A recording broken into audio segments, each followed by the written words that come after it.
ओम नमः शिवाय। हर हर महादेव। स्वागत है आप सभी के अपने इस यूट्यूब चैनल जीवन जीने की कला में। आइए आज के इस वीडियो को स्टार्ट करते हैं और जानते हैं घर के मंदिर में कौन सी बातों का ध्यान रखना बेहद ज़रूरी होता है, यानी कि कौन कौन सी ऐसी बातें हैं जिन पर खास ध्यान देना चाहिए। नहीं तो घर में दरिद्रता आती है, परेशानी आती है और जो लोग ध्यान रखते हैं उनके यहाँ सुख संपन्नता और समृद्धि की वृद्धि होती है। सभी प्रकार की पूजा में चावल विशेष रूप से चढ़ाया जाता है। पूजन के लिए ऐसे चावल का उपयोग करना चाहिए जो अखंडित यानी कि पूरे चावल हों, यानी कि चावल टूटा हुआ न हो। चावल चढ़ाने से पहले इन्हें हल्दी से पीला करना बहुत शुभ माना जाता है। इसके लिए थोड़े से पानी में हल्दी का घोल कर लें और उस घोल में चावल को डुबो करके पीला कर लें, अच्छा रहेगा। पूजन में पान का पत्ता भी रखना चाहिए।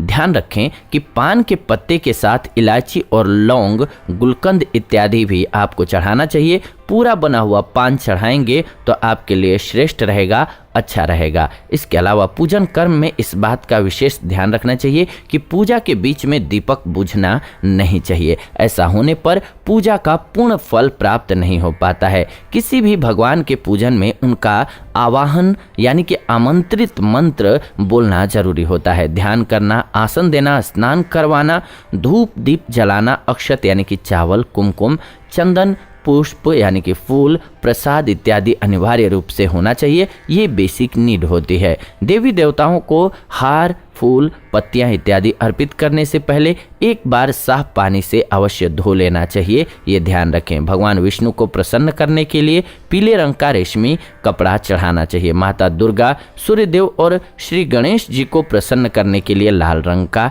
भगवान शिव को प्रसन्न करने के लिए सफ़ेद वस्त्र अर्पित करना चाहिए।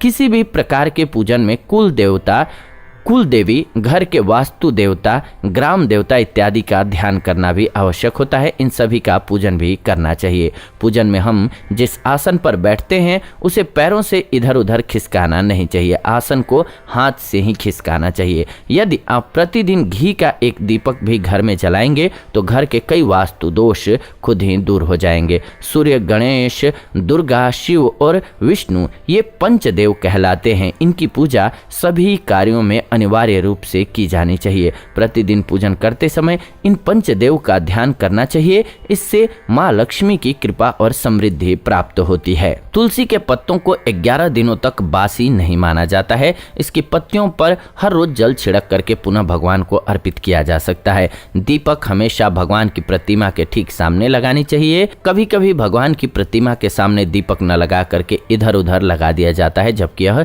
सही नहीं होता है। घी के दीपक के लिए सफेद रुई की बत्ती उपयोग किया जाना चाहिए, जबकि तेल के दीपक के लिए लाल धागे की बत्ती श्रेष्ठ होती है। पूजन में कभी भी खंडित दीपक नहीं जलाना चाहिए। धार्मिक कार्यों में खंडित सामग्री शुभ नहीं होती है। शिव जी को बिल्व पत्र अवश्य चढ़ाना चाहिए और किसी भी पूजा में मनोकामना की सफलता के लिए अपनी इच्छा के अनुसार भगवान को दक्षिणा अवश्य चढ़ाना चाहिए, दान करना चाहिए। दक्षिणा अर्पित करते समय अपने दोषों को छोड़ने का संकल्प लेना चाहिए। दोषों को जल्दी से जल्दी छोड़ने पर मनोकामनाएं अवश्य पूर्ण होती हैं। भगवान सूर्य की 7, श्री गणेश जी की 3, विष्णु जी की 4 और शिव जी की आधा परिक्रमा करनी चाहिए। जी हाँ, अब सोच रहे होंगे शिव जी की आधी क्यों? क्योंकि उनके ज्योतिर्लिंग से जो पानी निकला हुआ होता है उसको कभी भी लांघना नहीं चाहिए, एक साइड से जो निकलता रहता है। तो ध्यान रखें कि शिव जी की आधी परिक्रमा ही करनी चाहिए।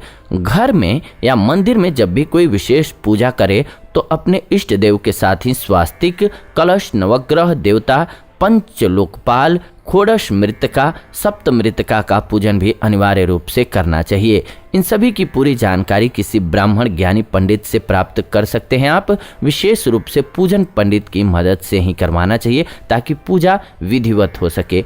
जानकार और ज्ञानवान पंडित जी से ही करानी चाहिए, न कि सिर्फ वेशभूषा देख करके। घर में पूजन स्थल के ऊपर कोई कबाड़ या भारी चीज नहीं रखनी चाहिए। भगवान शिव को हल्दी नहीं चढ़ाना चाहिए और ना ही शंख से जल चढ़ाना चाहिए। पूजन स्थल पर पवित्रता का ध्यान रखें। चप्पल पहन करके कोई मंदिर तक नहीं जाना चाहिए। चमड़े का बेल्ट या पर्स अपने पास रख करके पूजा नहीं करना चाहिए। पूजन स्थल पर कच्चा इत्यादि नहीं जमा होने देना चाहिए। यह आपके लिए सर्वश्रेष्ठ रहेगा। इन बातों का जो ध्यान रखते हैं उनके लिए जीवन सुगम, सरल और सफलतादायक होता है। ये आज की वीडियो रही। ऐसी ही नई वीडियो के लिए चैनल को सब्सक्राइब करके बेल नोटिफिकेशन को ऑन कर लीजिए, ताकि नई वीडियो जब भी हम लेकर के नोटिफिकेशन आपको सबसे पहले मिले। फिलहाल आज की इस वीडियो में इतना ही। विदा लेते हैं इस वीडियो से, जुड़ेंगे नई वीडियो में। तब तक आप सभी खुश रहें, आनंदित रहें, प्रेम से बोलें हर हर महादेव।